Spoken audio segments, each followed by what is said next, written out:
Companies Act, Section 277, Intimation to Company Liquidator, Provisional Liquidator, and Registrar, and Constitution of Winding Up Committee.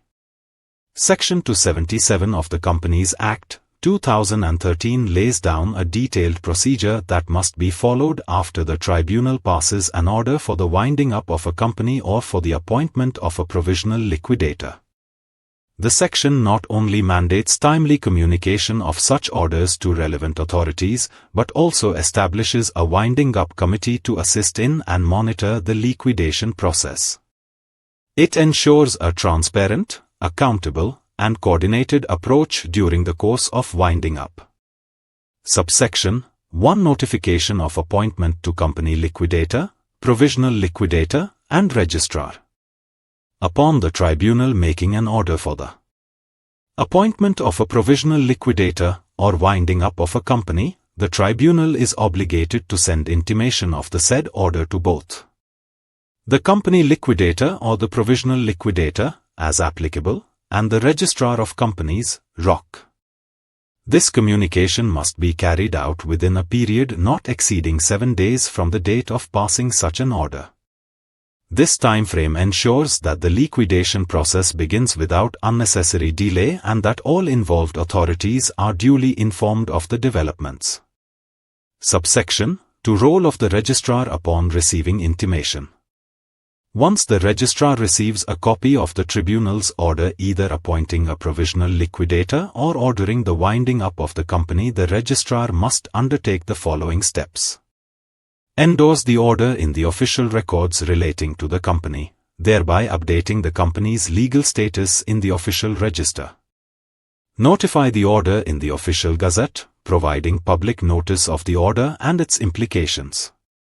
In case the company is listed on a stock exchange, the registrar is further required to inform the relevant stock exchanges where the securities of the company are listed, thereby ensuring full disclosure to investors and the market. Subsection 3. Legal effect of winding up order on company employees. The issuance of a winding up order is treated as a notice of discharge to all the officers, employees, and workmen of the company. This discharge is deemed to have occurred by operation of law unless the tribunal orders the continuation of the company's business, either in full or in part.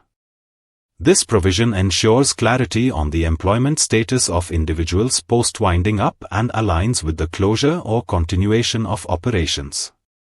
Subsection 4. Constitution of Winding Up Committee. To oversee and assist in the effective liquidation of the company liquidator must make an application to the tribunal within 3 weeks of the winding up order, seeking the constitution of a winding up committee.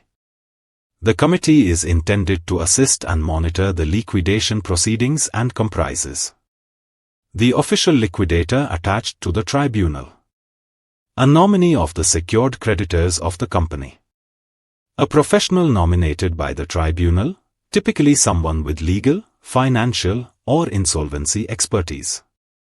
This multi-stakeholder composition ensures balanced representation and oversight throughout the liquidation process. Subsection 5. Functions of the Winding Up Committee.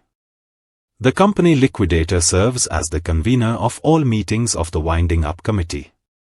The committee plays an advisory and supervisory role in assisting the liquidator across a broad range of liquidation functions, including taking over assets of the company, examining the statement of affairs submitted by the company, recovering property, cash, or other assets and pursuing any benefits arising therefrom, reviewing audit reports and financial accounts of the company to understand its financial position, selling the company's assets to realize value, finalizing the list of creditors and contributors, thereby identifying claims and obligations, compromising, abandoning, or settling claims, where appropriate, in consultation with stakeholders, disbursing dividends, if any, from the available surplus after liabilities are settled, carrying out any other function as may be directed by the tribunal from time to time.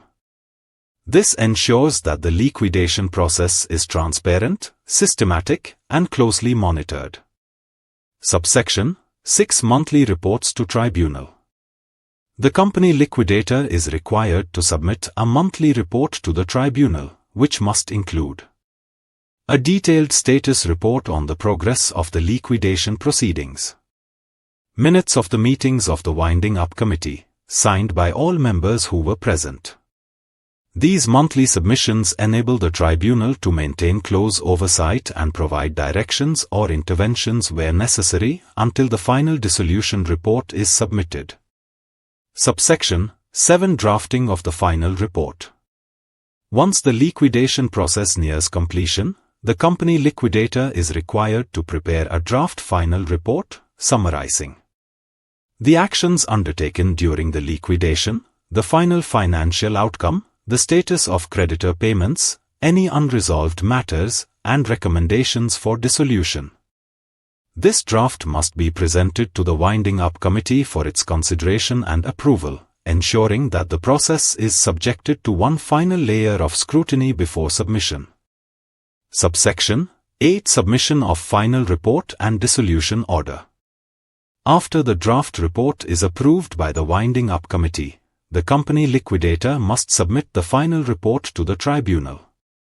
Upon satisfaction, the tribunal may then pass an order for the dissolution of the company, thereby formally bringing the company's legal existence to an end. For more details, contact us.